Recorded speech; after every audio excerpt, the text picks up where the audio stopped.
Nilambur town എത്തുന്നതിന് ഏകദേശം 2 kilometre മുൻപ് റോഡിൻ്റെ വ്യൂ അതിമനോഹരമാണ്. നാടുകാണി ചുരം വഴിയാണ് ഊട്ടിയിലേക്ക് പോയത്. നാടുകാണി ചുരത്തിൽ നല്ല മഴയുണ്ടായിരുന്നു, അതുപോലെ തന്നെ കോടയുണ്ടായിരുന്നു. നാടുകാണി ചുരം കയറി ഗൂഡല്ലൂർ എത്തിയതിനു ശേഷം മുതുമല ടൈഗർ റിസർവ് ഫോറസ്റ്റ് റൂട്ടിലാണ് പിന്നെ പോയത്. മഴ ഉണ്ടായിട്ടും റോഡിൻ്റെ വശങ്ങളിലെല്ലാം മാൻകൂട്ടം ഉണ്ടായിരുന്നു, ആനക്കൂട്ടം ഉണ്ടായിരുന്നു.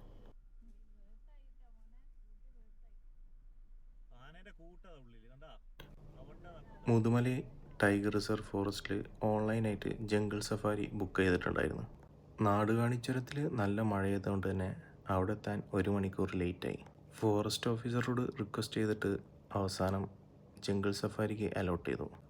ജംഗിൾ സഫാരിക്ക് അലോട്ട് ചെയ്യുമ്പോൾ ഫോറസ്റ്റ് ഓഫീസർ പറഞ്ഞു മഴ പെയ്തുകൊണ്ട് മൃഗങ്ങളെല്ലാം കാണാൻ ചാൻസ് വളരെ കുറവായിരിക്കുന്നു. ജംഗിൾ സഫാരി ബുക്ക് ചെയ്തുകൊണ്ട് എന്തായാലും പോകാൻ തീരുമാനിച്ചു.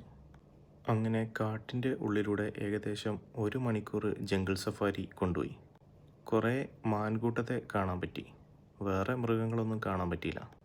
പക്ഷേ ഒരു വേറിട്ട അനുഭവം തന്നെയായിരുന്നത്.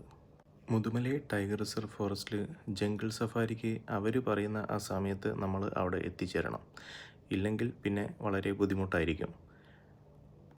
ഞാൻ റിക്വസ്റ്റും ചെയ്തു, ഒരുപാട് ദൂരത്തുനിന്നാണ് വരുന്നത് മനസ്സിലായത് കൊണ്ട് തന്നെ ഫോറസ്റ്റ് ഓഫീസർ അലോട്ട് ചെയ്തു. എന്തായാലും അതൊരു വേറിട്ട അനുഭവം തന്നെയായിരുന്നു കാട്ടിലൂടെയുള്ള യാത്ര.